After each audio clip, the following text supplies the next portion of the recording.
బెల్లుగూడలో bumper offer 3,75,00,000 G+2 4 BHK villa కొనండి. నెలకు 1,00,000 rent guarantee. Terms and conditions apply. ఒక సందర్భంలో నేను అడిగినప్పుడు అచ్చిరెడ్డి గారిని హీరోగా ఎస్వి కృష్ణారెడ్డి గారు ఫెయిల్ అయ్యారు కదా అని నేను అడిగితే తను ఫెయిల్ అవ్వలేదు, నిర్మాతగా తన హీరోగా నిలబెట్టడంలో నేను ఫెయిల్ అయ్యాను, నిర్మాతగా ఇట్ ఇస్ మై ఫెయిల్యూర్. చాలా ఖర్చు పెట్టారండి వాళ్ళు, చాలా ఖర్చు పెట్టారు. మనీషాలు మామూలుగా ఖర్చు పెట్టలేదండి. ఉగాది సినిమాకి వాళ్ళెవరు మనిషి అంటే మీరేగా. అదే తను వాళ్ళు అని అంటే అక్కడ అచ్చిరెడ్డి గారు బ్యాచ్ అని మీనింగ్ అండి. నేను అనేవాడు ఒక డైరెక్టర్ మాత్రమేనండి. అందుకని మాట్లాడతారు. బాగా ఖర్చు పెట్టారు, బాగా చేశారండి వాళ్ళు. అంచేత వాళ్ళు తప్పేమీ లేదు. బట్ అతని సంస్కారం అదే అతనిలో ఉన్న గొప్పతనం అండి. తన మీద వేసుకున్నాడు అంతే. ప్రోత్సాహమా లేకపోతే మీరు హీరోగా చేయాల్సిందే అని మీరు పట్టుపట్టడం లేదండి. అంటే తను ప్రోత్సహించాడు కూడానండి. చేస్తే బానే ఉంటది, ఇప్పుడు చేయకపోతే ఇంకెప్పుడు చేస్తాము అని చెప్పేసి అప్పటికే ఇప్పుడు అట్లీస్ట్ నువ్వు your figure is now fit to become a hero. So ఈ కండిషన్ లో మనం చేయకపోతే ఇంకా ఉండే కొద్ది 4-5 ఏళ్ళు పోయింది అని అంటే మనం ఎలా చేయగలుగుతాం? చేయలేం కదా. బాగా ఫీల్ అయ్యారా? అభిషేకం ఫెయిల్ అయ్యి ఒక హీరోగా నేను ఫెయిల్ అయ్యానే అన్న ఇన్ని వింగ్స్ లో సక్సెస్ అయ్యాను అంటే అభిషేకం ఫెయిల్యూర్ ని మీరు ఎలా రిసీవ్ చేసుకున్నారు? నాకు భగవంతుడు ఒక గొప్ప వరం ఇచ్చానండి. ఎంత పెద్ద కష్టమైనా, ఎంత పెద్ద శ్రమైనా, ఎంత పెద్ద బాధ అయినా కానీ క్షణంలో మర్చిపోతాను, ఇంకా వదిలేస్తానంతే. అందుకేనేమో భగవంతుడు ఇన్నేళ్ల తర్వాత ఆఫ్టర్ 16, 17, 18 years తర్వాత ఒక సినిమా చేసే అవకాశం ఇచ్చాడు. ఏమో రేపు పొద్దున ఎన్ని గొప్ప వింతలు జరుగుతాయో, ఎన్ని గొప్ప అద్భుతాలు వస్తాయో మనకి ఏం తెలుసు.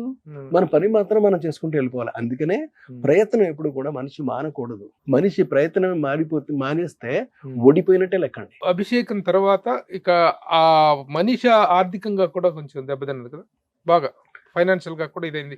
నెక్స్ట్ సినిమా తీసేటువంటి ఇది లేకుండా తగ్గిందండి. తగ్గడంతో పాటుగా మేము ఏం చేసామంటే, అంటే కేవలం ఆర్థికంగా దెబ్బతినడం ఒకటే కారణం కాదండి. మేము ఒక డెసిషన్కి వచ్చామండి. అంటే ఇప్పుడు ఈ కండిషన్స్ లో అంటే మేము ఎప్పుడు కూడా ఒక గ్రూప్ మీటింగ్ లాగా పెట్టుకుంటామండి. నేను అచ్చిరెడ్డి గారు మీ ఇద్దరం కూర్చుని ఒక మీటింగ్, ఇదే మాకు 100 మంది కూర్చున్న దాంతో సమానం పెట్టుకోవట్లేదు. మనం సినిమాని ఇంక కంటిన్యూ చేద్దామా వద్దా? వద్దు అని డిసైడ్ అయిపోయాం. మీ నిర్ణయం ఆయన నిర్ణయం? వద్దు అనేది నా నిర్ణయం అండి. అని ఇద్దరు డిసైడ్ అయిపోయి ఆయన ఫాలో అయిపోయాడు, అంతే. సింపుల్ అండి. ఏది ఏమైనా ఈ రోజున మనీషా సంస్థ ప్రస్తుతానికి యాక్టివిటీలో లేకపోయినప్పటికీ కూడా అప్పటికున్న పరిస్థితుల్లో కానీ వీటిల్లో కానీ ఎస్వి కృష్ణారెడ్డి, అచ్చిరెడ్డి ఫైనాన్షియల్ గా స్థిరపడ్డారా? Yes, well settled. అంటే మీరంటే బయట దర్శకుడుగా మీరు బాగా సక్సెస్ అయ్యారు కాబట్టి, బయట సినిమాలు కూడా బోల్డ్ చేశారు కాబట్టి మీరు ఫైనాన్షియల్ గా నిలబడ్డారు. అచ్చిరెడ్డి గారు కూడా ఫైనాన్షియల్ గా స్టాండ్. మిమ్మల్ని హీరోగా పెట్టి సినిమాలు తీసి ఆయన దెబ్బతిన్నారు. ఆయన ఫైనాన్షియల్ పొజిషన్ అనేటువంటిది డౌన్ అయింది. ఎస్వి కృష్ణారెడ్డి గారు అలాగో డైరెక్టర్ గా సక్సెస్ అయ్యారు కాబట్టి ఆయన ఎందుకు నేను దెబ్బ తిన్నిస్తాను? ఇంత మాట్లాడండి మీరు. ఈ ప్రశ్న ఏంటి? పొరపాటును కూడా నేను అతన్ని దెబ్బతిన్నవనండి, దెబ్బతిన్నవను, అతను బాధ పెట్టనివ్వను, అతను బాధ కలగనివ్వనండి. నేనే బ్రతికే ఉన్నాను, ఇంకా ఎస్వి కృష్ణారెడ్డి ఉన్నాడు, నేనున్నాను. నేనుండగా అచ్చిరెడ్డికి ఎలాంటి సమస్య రానివ్వనండి, రాదు కూడా. చినుకు చినుకు అందెలతో సాంగ్ ఇద్దరి మీద షూట్ చేసినటువంటిది కూడా ఒక చిన్న కాంట్రవర్షియల్ ఈగోయిస్టిక్ పాయింట్ వల్లనే అనేటువంటిది, దానికి వివరణ ఏంటి? ఎందుకు చేశారు అట్లా ఒకే పాటని? ఫస్ట్ బాబుమోహన్ మీద చేశారు, తర్వాత మళ్ళీ ఇందులో కమర్షియల్ గా ఉపయోగపడుతుంది. అప్పటికి ఆలీ ఎదిగాడు కదా, ఆలీ ఒక ఆల్రెడీ హీరో అయిపోయాడండి ఎమ్మెల్యేల తోటి. అందుకని మళ్ళీ అతని మీద షూట్ చేస్తే బాగుంటది. Sound is because always sound is the first one and the best one అండి. సౌండ్ ఎప్పుడైతే మేము మీ చేత డాన్స్ చేస్తుందో ఆ ప్రతి సౌండ్ సక్సెస్ అవుతుంది, నేను నమ్ముతాను అది. Because I have a command on my sound.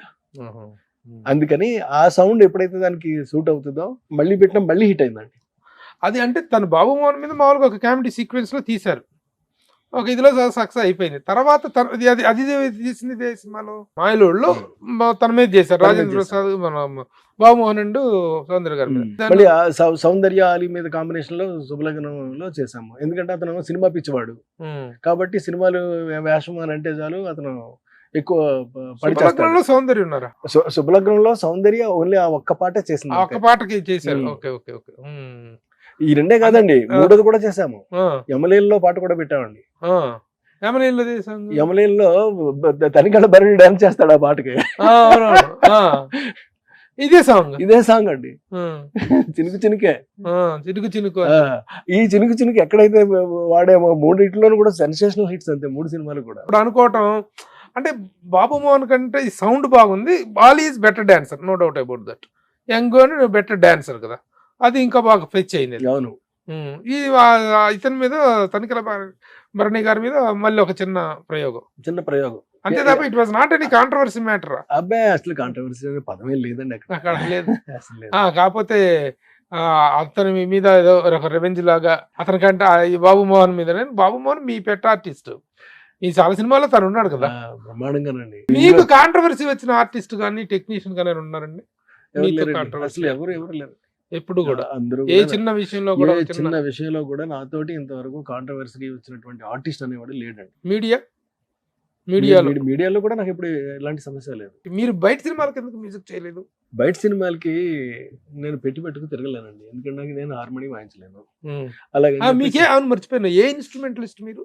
అసలు నేను ఏ ఇన్స్ట్రుమెంట్ మ్యూజిక్ డైరెక్టర్ అనే అతనికి ఒక మ్యూజిక్ ఇన్స్ట్రుమెంట్ మీద కమాండ్ ఉండాలి? లేదండి, కంప్లీట్ గా నేను ఓన్లీ వాయిస్ మీదే నేను చేస్తాను.